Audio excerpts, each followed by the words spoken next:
What's up, you guys? Sean Ross Sapp, managing editor, Fightful.com, FightfulWrestling.com. We cover pro wrestling, MMA, and boxing.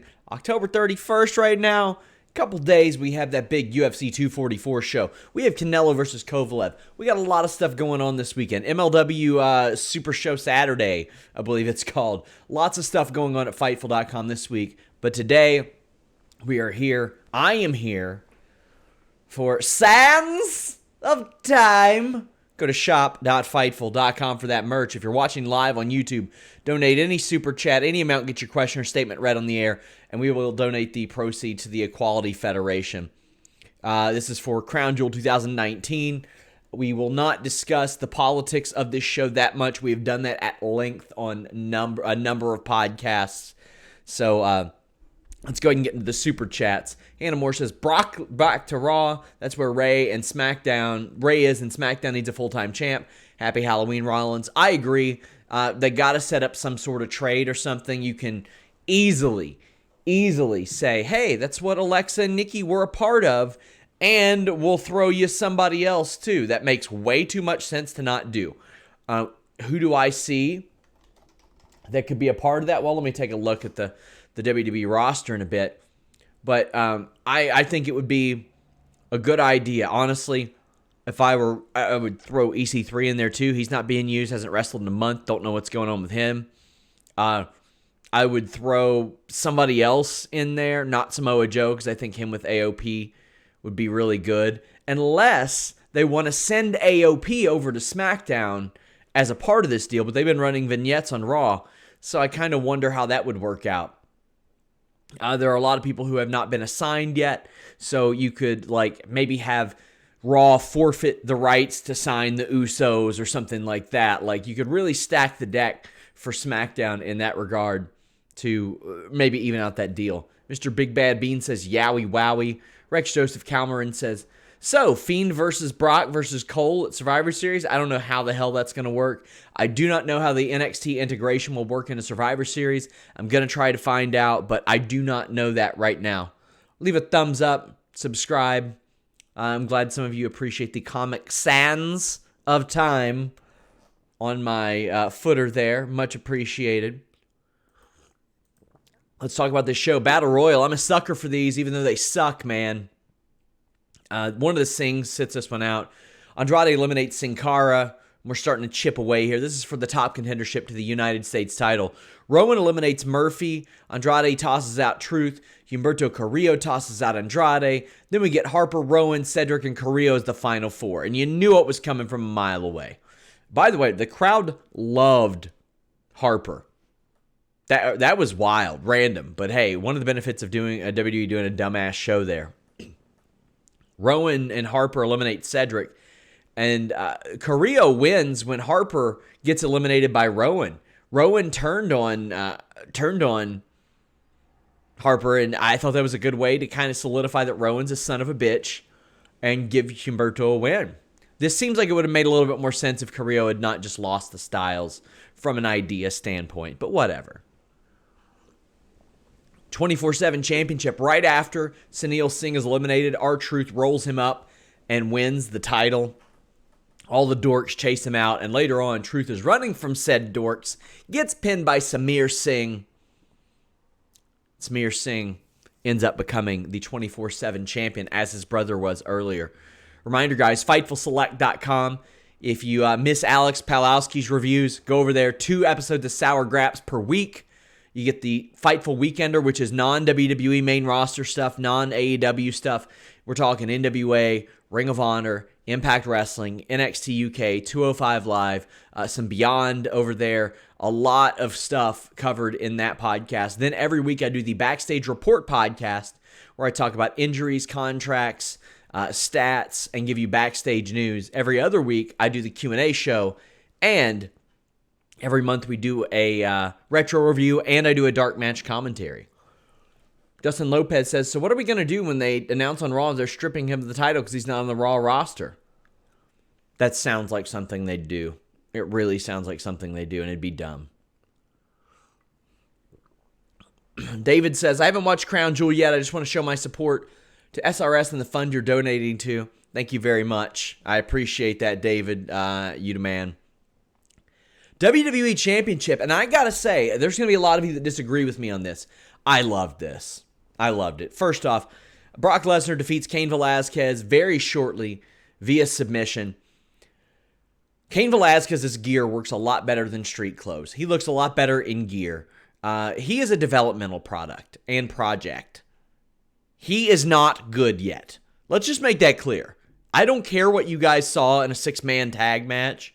That was not a singles match. That was him jumping around in a mask, doing some arm drags in a situation where he was heavily protected. This match was also him being heavily protected. They really accentuated the positives and hid the negatives. Cain Velasquez has some fantastic kicks. As far as a UFC heavyweight goes, his kicks are okay. As far as a pro wrestler goes, his kicks are top of the line. Just amazing. He went towards leg kicks, body kicks, head kicks. I loved it. He landed one, jumped on Lesnar. Lesnar slaps on a double wrist lock. You all might know it as a Kimura. As a great man once told us, only Kimura can call it a Kimura. Or you can only call it a Kimura when Kimura is doing it. But I'm going to break this down a little bit. The Kimura from the bottom, the double wrist lock from the bottom can be very dangerous. Brock, you'll notice, had a half guard slapped on and locked up. That was so Cain Velasquez couldn't bring his body out. Because if somebody has that double wrist lock applied on you there, go back and watch GSP versus Matt Hughes 1. You can spin out, sit out, and go to an armbar. Would not be shocked if that's a spot they work in the future. That is a good spot. Used to do that one a lot myself. It's an easy spot to get a pop off of, and was really good to set up things for the future. I didn't mind this at all. To me, this accomplished a lot of things. After the match, Brock Lesnar beat down Cain with a chair. Ray makes the save. To me, this accentuated the positives and hid the negatives of Cain Velasquez being very inexperienced. As I said, he is not good yet. Will he be? Maybe. I don't know. We'll see. I'd get him down at the Performance Center working with Cesaro every day by the looks of it, but this used Cain as an attraction, whatever type of attraction he may be. It got Brock over. It set up a rubber match way down the line because now they're 1-1. It continued to establish an unpredictable match time for this title, and it furthered the Ray feud. Do I think this needed the title? No, not one bit. Not a damn bit. I don't think it did. But does that mean that I didn't like it? No, I love this. And I love MMA style pro wrestling. Now, a lot of people will say, well, if you want MMA, go MMA. Hey, everybody's got their own style. Come on. Come on. Cain's not the healthiest guy in the world. My God. I thought this was fun. I thought it made sense. I thought it was clever. And I thought it played to Cain's strengths. Up next, Tag Team World Cup. The OC win this. Now, I had people in the company straight up saying, like, yeah, the Viking Raiders are going to win. We're going to push their accolades, all that stuff. And that was Sunday. So this was a big surprise. Rude and Ziggler against Lucha House Party is up first. Commentary really hammers home bragging rights. And I'll put it like this. The only team that bragging rights would have mattered to are the OC. They're the only ones that can pull that off effectively in my mind. Grand Metalik, very impressive early on. Lindsay gets pushed off the top rope into a Ziggler super kick.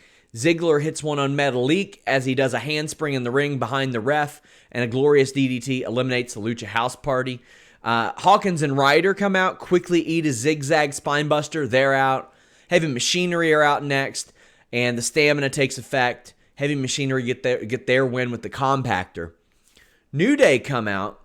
Now, I love a good gauntlet match. The bummer is that everybody gets beaten except for one team, but it's easy to make the excuse that they've been through multiple teams. Big E teases getting knocked off his feet, but didn't. I really wish he would have. He's a son of a bitch, a disgusting son of a bitch. Kofi hit a Trouble in Paradise, and Heavy Machinery ended up getting beaten. The Trust Fall hits on the B team next. They're out. And then Big E beats Axel with a big ending, and that's a wrap. That's a wrap. Now, I'll tell you what I didn't like. New Day's been through 2 teams. And I'll say at least they look strong. That's cool. Everybody that's saying, oh, Kofi's going to snap, Kofi's going to break after he's getting beaten all these times. You can't now. He won 3 matches tonight.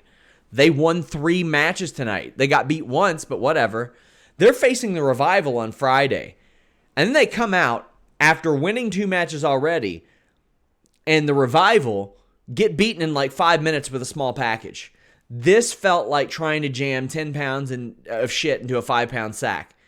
And these 4 guys are too good for that. The Revival are too good for that. Kofi and Big E are too good for that, except for Big E. He's gross. He's just gross.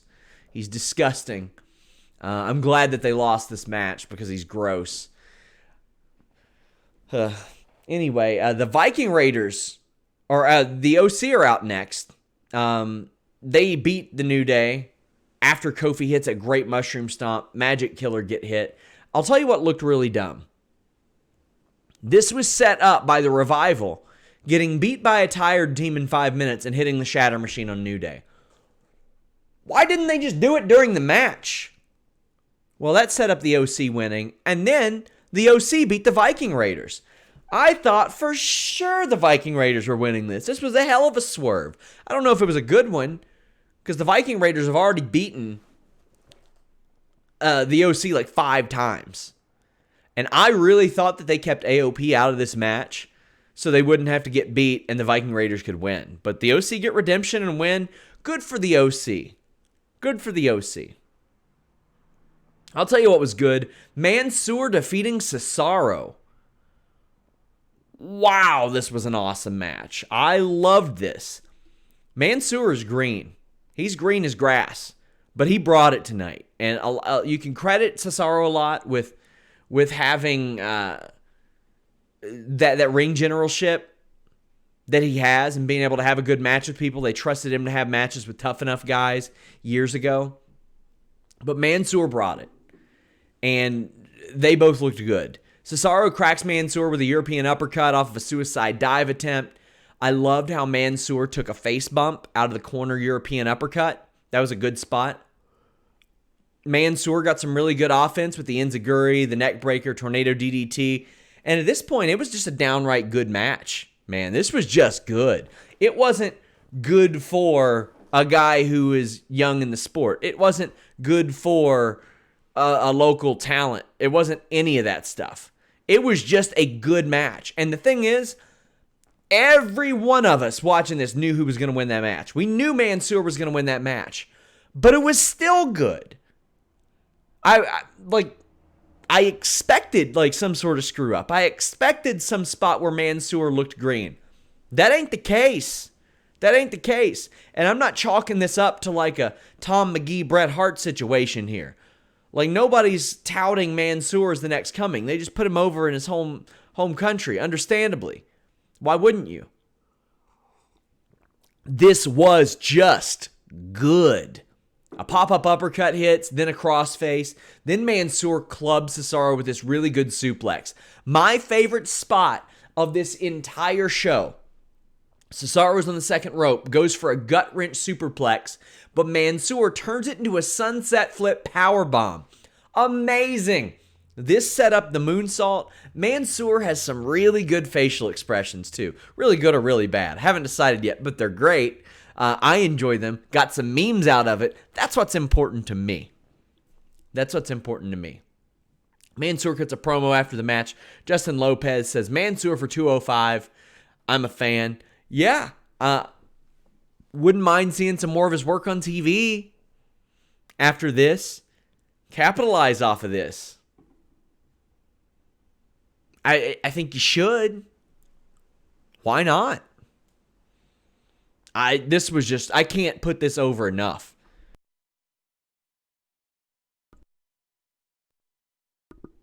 Pardon, I muted while I coughed, but I expect, on my match scale, I'll explain to you guys how my match scale works. For those of you who aren't familiar, I do match ratings and live blogs. I do a 1 out of 10 scale. I start at a 5. If a match goes like 2 minutes and nothing offensive happens, it'll stay right there at a 5. If a match goes like 10 minutes and nothing offensive happens, it'll probably stay there too. It's very subjective. But to me, if you get up to about 6, it's recommended viewing. You got to be pretty boring, pretty bad, do a stupid booking decision, or just be pointless to slide anywhere below 5. I'm pretty forgiving for stuff like that. And I expected this to land at about a 5, honestly. I thought Cesaro would make it look good enough for it to be average. No, man, this one was flat out good. Watch this match. If you watch one thing on this show, watch this match. We're going to call this match the Anti-Fury. You know, we got the Antichrist out there. This is the Anti-Fury. Because what we got next was this shitty match out of Tyson Fury and Braun Strowman. And Braun tried. This ain't on Braun. Tyson Fury comes out with a very Apollo Creed-esque entrance, as Carlos Toro explained it to me. He's been kind of pandering to whatever crowd he fights in front of lately. Got a lot of pyro. This match sucked so bad. Tyson Fury was not ready for a pro wrestling match. He could not sell. He could not bump. He could not do anything.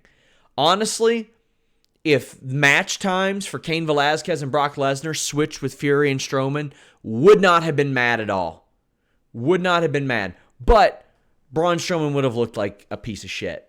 And he kind of did anyway. Nobody really won here. I mean, I guess Fury kind of did. And I think Fury's smart enough to realize that there's money eventually in a rematch of some sort. But Jesus, dude, this sucked. Braun beat Fury down, and Fury sold like a real shithead.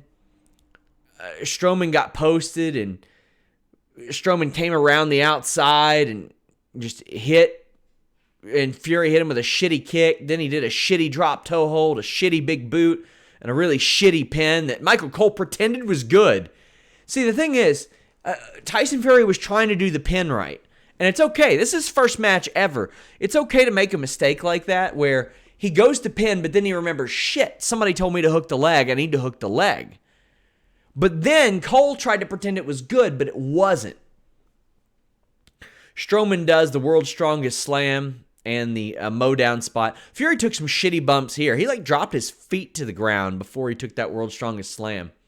And Fury cracked Strowman with a punch outside, and Strowman got counted out. This sucked real bad. This is one of the worst WWE TV matches I've seen in a while. Poor Braun, man. Poor Braun, man. Also, I see people saying he got paid $12 to $15 million, Fury. He didn't get paid $12 to $15 million. There ain't no way. Mike Tyson got 3.5. He didn't get that much money. If that $13 million? $13 million? Steve Austin's wrestling on that show. $13 million? CM Punk is gonna wrestle on this show probably. $13 million? The Rock is wrestling on this show. One day of work? Come on. Strowman power slammed Fury after this match, so it's still 50-50. AJ Styles defended the title against Humberto Carrillo and won. I've seen this match 3 times in the last 2 weeks between Carrillo, Styles, and Rollins. Carrillo is good. He gets a lot of good hang time on his offense. Cool. That seated handspring arm drag he does is dumb. It doesn't make a bit of sense. That's not the way that momentum works. That's not the way that weight works. It's physically almost impossible to do a Japanese arm drag when your opponent is seated and you have no power to generate there. That's not the way that works. Man, that frustrates me. Really frustrates me. Shane Haas says Big E must have a big vertical. I think my vertical might be better than Big E's. Just saying. Just saying. I think my vertical leap would be up there with Big E's. We'll see. We'll see. So, Carrillo tweaks his knee and applies the calf crusher. Carrillo gets out. It just made Carrillo look like a dumbass when right after he gets put in a calf crusher and tweaks his knee, he does a moonsault. Phenomenal forearm. Okay, so where does Carrillo go from here? So we know he's not good enough to beat the best guys. That's fine. There's a lot of people that aren't good enough to beat them. But, ugh. Natalya defeated Lacey Evans. First off, I just want to say, dumbasses that threw water bottles at Natalya and Lacey Evans, eat shit. But Natalya looked like she was about to burst into tears. They were wearing like bodysuits and t-shirts for this match. WWE production did a really good job focusing on all the women in the crowd. Natalya and Lacey's entrances added even more gravity to this situation. We see some chain wrestling, and you've seen this match 5 times before. Do I need to go through it? Lacey Evans hit a moonsault. She got put into a sharpshooter. You know what happened here. You've seen this match 100 times. They embraced after the match, and that was very good. I like that. It was. I know a lot of people are going to minimalize this and all that, and I made my jokes online saying, well, of course, the Crown Prince doesn't want Lacey Evans to win because he limits the women's rights. And it's true. It's fucked up over there. But you can't put a blame on Lacey and Natalya. Like, Lacey and Natalya, and you know, if you've ever watched Total Divas, you know legitimately how important being a part of a lot of these firsts for Natalya are, because she's seen a lot of different eras and regimes and things of that nature, and she likes to be a part of a lot of these firsts. So, good for her. She looked as proud of herself as she should be. Because, I mean, she was one of the 2 girls that flew over there last time and were told no. No, sorry, you flew all the way over here, but it doesn't matter. You can't go out there. And good for her. Good for her. Team Hogan defeated Team Flair. Roman Reigns was super over here. This match is very slow and plodding, and it's the heels working over Ali for the most part before Ricochet gets his turn. Roman Reigns got the hot tag to a big ovation. That's where this match picked up. They started off, a lot of this is very old school wrestling. I thought that Velasquez and Lesnar and Mansoor and Cesaro were the 2 best things on this show, and I thought the most closely resembling modern day wrestling. It's like when they go to Saudi Arabia, they go into a time machine and they wrestle a very 80s style, and they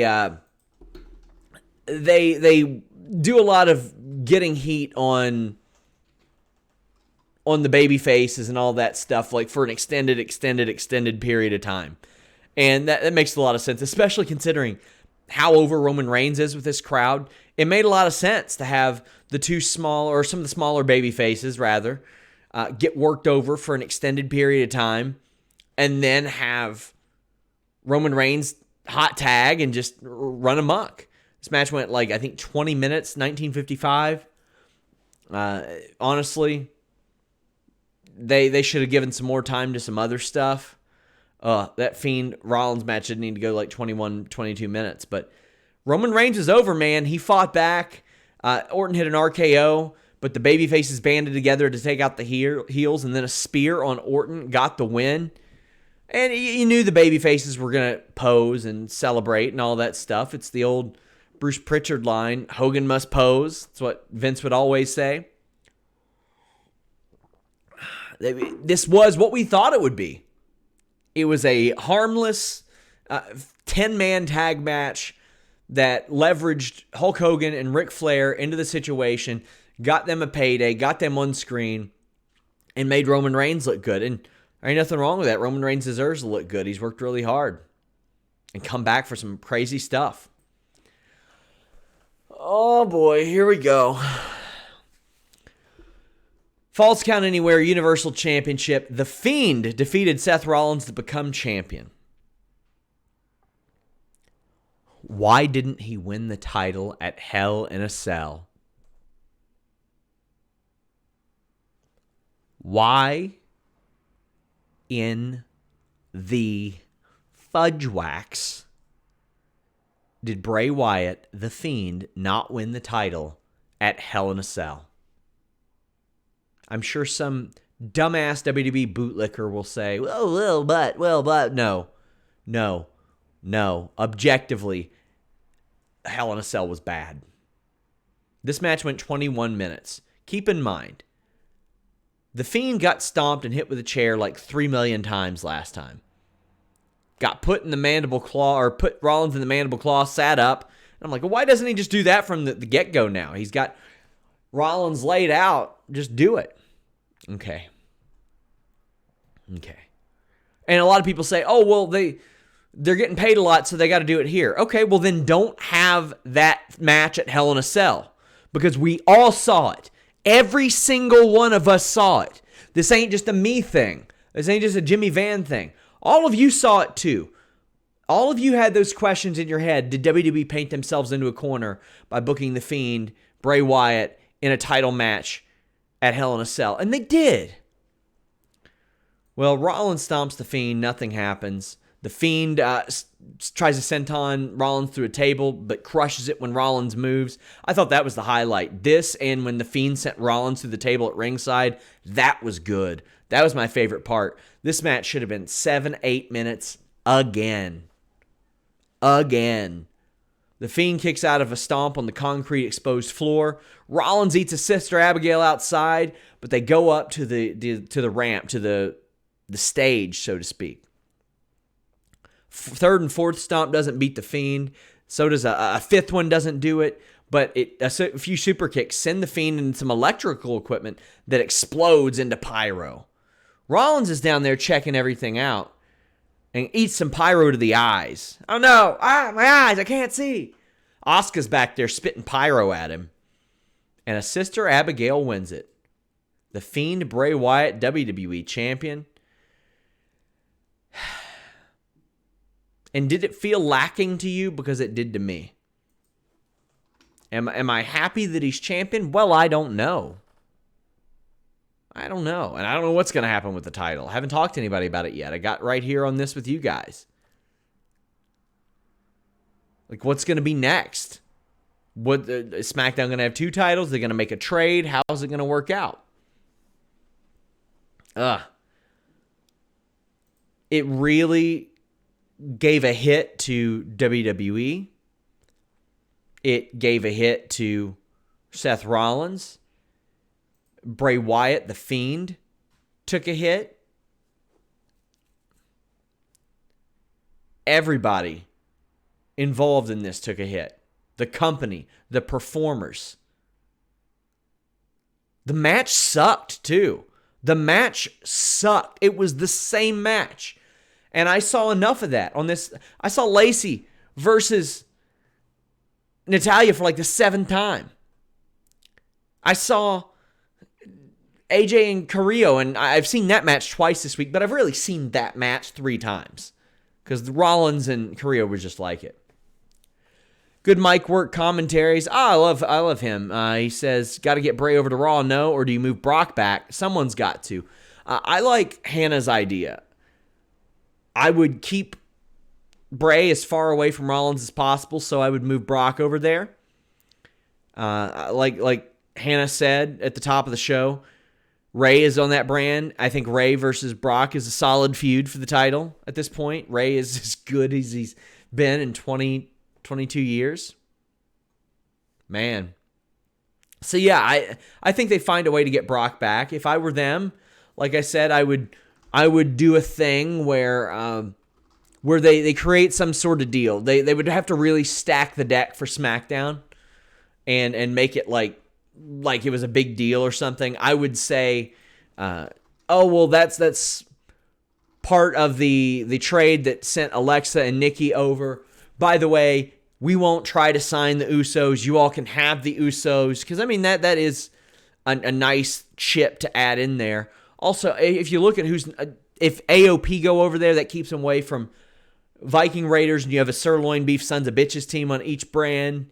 You can orchestrate some kind of a deal there to make that work. Send Harper back over to Raw with him. If they make a trade and make it make sense, I think it could be really good. Because you've got some unassigned people. Like you've got Naomi, who I don't think is assigned right now.